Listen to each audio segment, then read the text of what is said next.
you've got a handout on your table.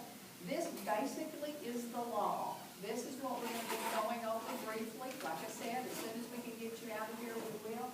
I have to go through this training myself twice a year. So I'm beginning to get a little more familiar with it each time since they nailed it home. And here is proof that I have been through it this year. I went through it spring 2014 at our regional road show. And the second thing on our agenda, as you can see at 9:15, is test security. And they did it for about a half an hour to 45 minutes. There are many occasions when they got really carried away and taken it up for an hour. But we're going to try to keep it as brief as possible for you guys. Lindsay, go on past the next screen and go to the security law. And this is basically, guys, this is where it's at for us.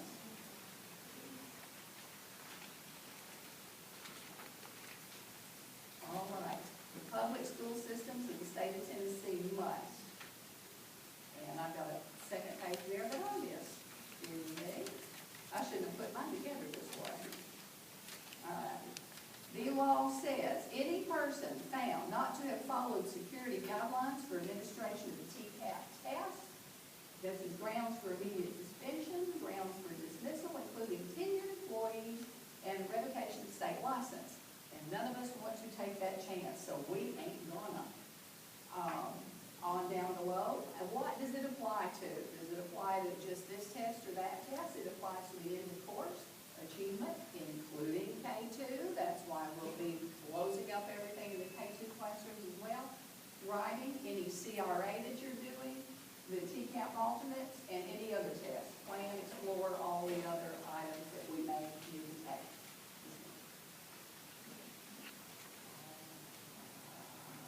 Public school systems must, and you notice that one's in red, adopt a locally monitored test security policy that incorporates a minimum of these state security guidelines, and this should include the testing code of ethics.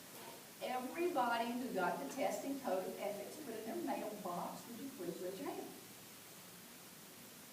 Everybody who read it, please raise your hand.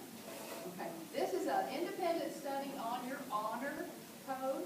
This is part of the test security that the state requires. So they actually are saying if you sign and leave it at the office.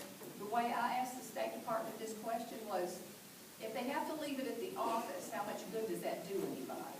So what we have permission to do is you sign that you have read it, and then you keep your own copy of it. So I would just keep it for a reference. Okay. And here is, where we have to sign. You will be signing at the end of the presentation, indicating that you have indeed had the training. If you know your school colors, you will have no problem finding where you were supposed to sign. North Stewart orange back here, Dover Elementary red over here, Black and Gold High School over here. The colors so nice we did them twice. The middle school black and gold over here. So all you do is go to your corner and sign up at the end of the presentation. All right. Are we ready? Train all personnel involved in the testing process on state test security law, security guidelines, local policy, test administration procedures. We train.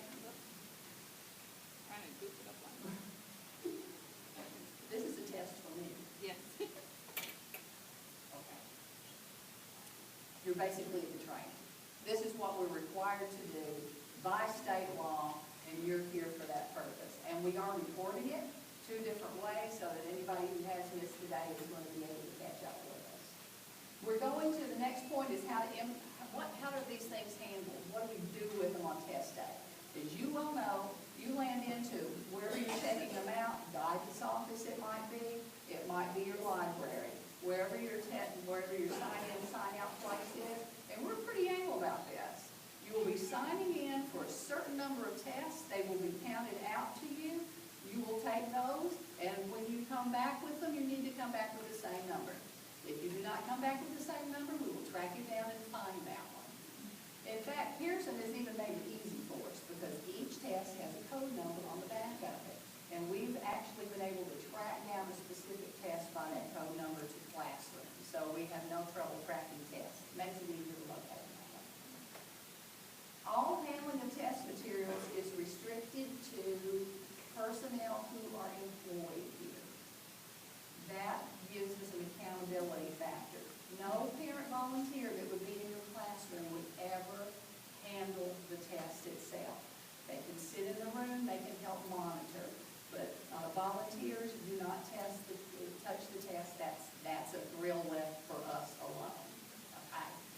This also can include some retired teachers, because we do invite them back from time to time to help us out. They go through this process, and they would be responsible also, because they would be getting the test. There is a copy of the sign-in and sign-out form. You always have to do that. They look a little different each school. Implement policies and procedures to prohibit all personnel from obtaining knowledge of test items or passage content before, during, and after testing. Discussion of test content is a no-no. You act like you don't know what this thing is, let alone what's on it. That's for your protection as well as the protection of the test. You don't look over and read as the kids are going by. And if you're proctoring, if you see a stack of tests, you're not supposed to pick one up and read it. It stays put. None of us read the test. In fact, guys, if y'all still have your envelopes from last year for the absentee ones, we'll reuse those if you don't let me know. If you've got a student who's absent and everything is, the carts has gone away, you're stuck with the test in your hand, we'll make sure you have an envelope to slide that in, leave it up near the front door so it is nowhere near you. You don't want to touch these things with a 40-foot pole. We are returning to, if you see an interesting test item by accident, don't discuss it with anybody either. Item 7, my kids never even, we never got a chance to touch that. Don't touch that. Don't even, if somebody says something like that to you, don't even respond. You didn't hear it. You don't want to know. Return all test materials immediately after the test session. When the entire test is completed, you don't want them hanging around in your room. And I know that the schools are really good at doing this, because I'm usually either at Dover Elementary or North Stewart when the teachers start calling down and saying that they're done. I've played delivery person at Dover Elementary several times, and I mean, everybody's really good about getting them done, and then getting them back. And that's what we want to see happen. Occasionally, tests, I think maybe this happens more at the middle school, but I'd love to ask, where they would need to stay in the room during lunch. Does that ever happen over there? No. If there's any occasion where the tests have to stay in the room during breaks or lunch, lock down your door, and nobody is in that room with the test until everybody is in the room with the test. Let's see. And in amongst all this, we want everything to be secure and positive, so have a good time while you're doing all that. Above all, here's everybody's favorite part. Conceal or remove all instructional or reference materials in the test setting that are related to the content area, including maps, posters, work samples, bulletin boards. You can read that as well as I can. Every year we're asked, do I have to take that down? What do you think? Should I cover this up? My answer is always the same. If you need to ask the question, cover it up. It's a whole lot easier. It has been pointed out to me recently when I said, it's the end of the year. Why don't you just take all this stuff down and store it? You probably don't want it hanging up anyway. You'll change your mind and move it all around next year to start with. Well, what if I'm still due an observation? And I said, you got it. I'm sorry. You still have to cover it up, but I don't guess I would take it down if you're still due an observation. Up there are some possibilities for things that need to be taken down or covered up. And you can see all the list at the globes count. Yes. K2 people, where are you? Y'all have to cover up your clocks. This is a good point in the presentation. I've got with a K2 person from Dover and a K2 person from North Stewart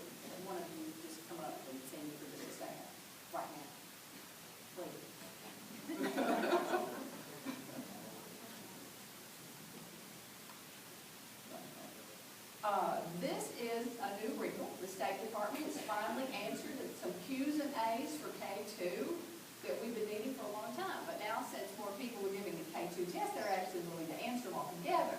So that's a copy for each person in your building that does K2. And yes, they said K2 folks have to cover up their clocks.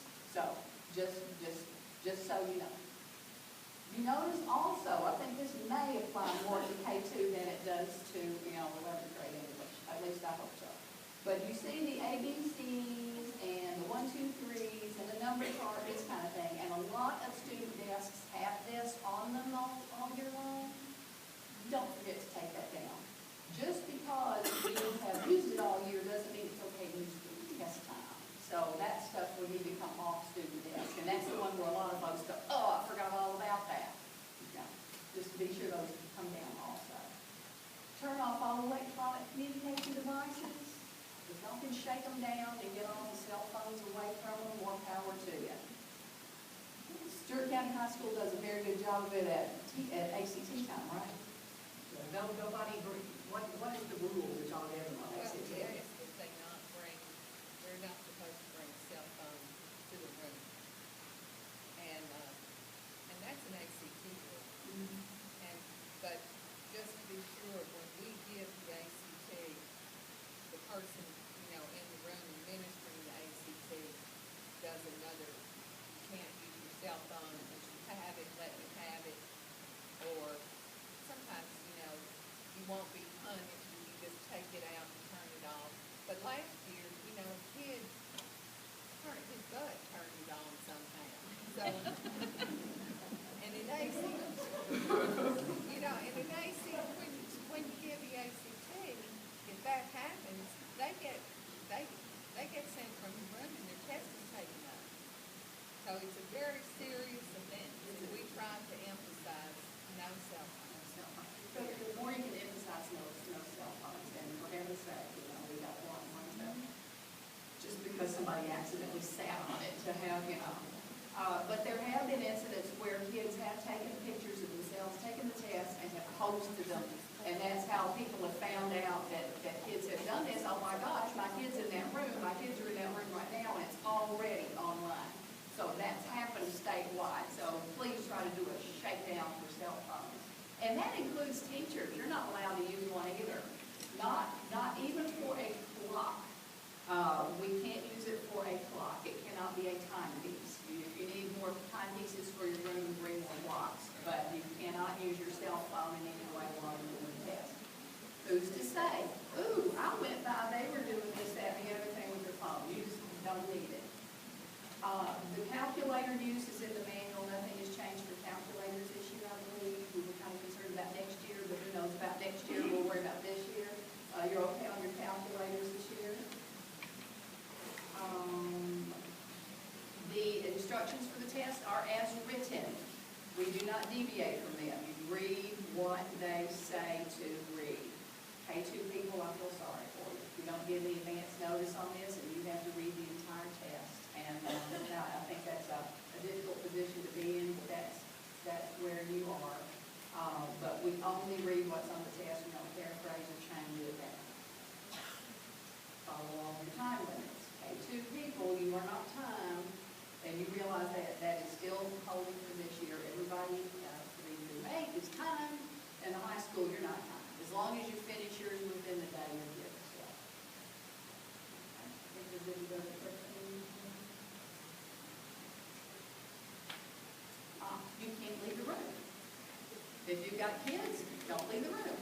They've actually had incidences where people have left kids by themselves during the testing. We never do that. We're going to try to have proctors to cover also, but we're not sure if we're going to have enough for everybody, I'm sure, at this point. But, we'll do the best we can about having proctors to cover where you notice that.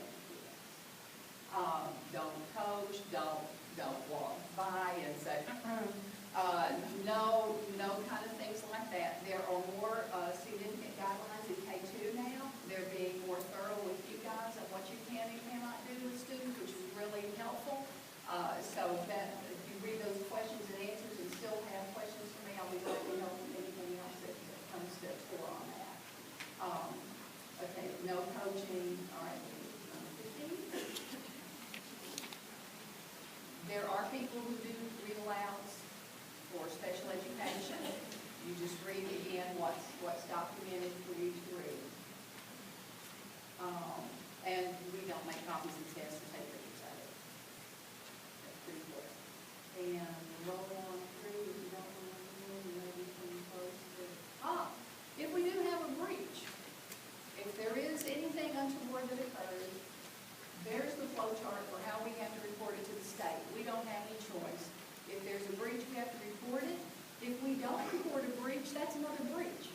So we have to, all of these things have to be reported. If anything untoward happens, just let us know, and we'll follow the procedures that the state lines out. If we go up a little bit, we don't make it up.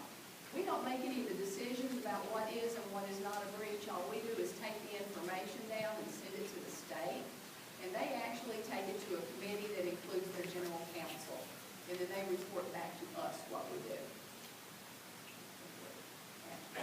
That says questions, but I'm going to refer you for a moment to the last page, that's yellow. This is the sheet that all of the proctors receive when they arrive, and principals generally go over this with folks, or they have a designee who goes over these guidelines, basically telling you, just so you'll know what the proctors do, and a lot of this actually applies to us as well. The proctors are instructed to follow your lead, to do what you request, and basically they need to be another set of eyes in the classroom. You can put them at the back, you at the front, or however works best for you. It's probably best if they just kind of stay put and look. That way they're not necessarily going by and taking a good gander at the test items. Just a couple to mention to you on this. That we ask them not to speak to students. We ask them not to eat. Have you ever tried to take a test and somebody chew on potato chips behind you? I wouldn't want to do it either. They can bring a discreet drink, but that's all that really should be allowed for someone to bring. Proctors should always take their items with them if they're going to lunch, or if you've block tests in your classroom. They need to take their items with them when they go to break. Let's see if there's any others I wanted to. And again, they do not touch the tests themselves. We do that. I think I have covered everything on my list of to-dos. Does anybody have a question at this time?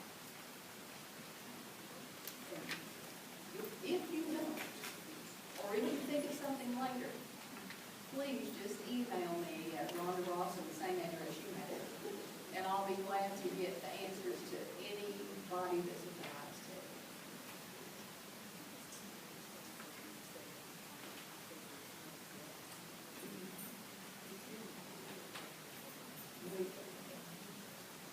We are supposed to, but if it's financially impossible to have a proctor in the classroom, I don't know what we can do. But is that, let me just ask, is everybody looking like they're pretty much covered for proctors? Don't recommend got a thumbs up? Are y'all okay? Working on it? Laura Stewart?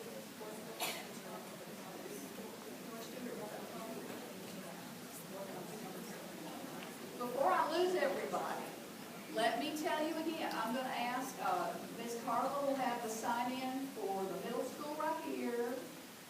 Ms. Gayla will have the sign-in for Dover Elementary back there.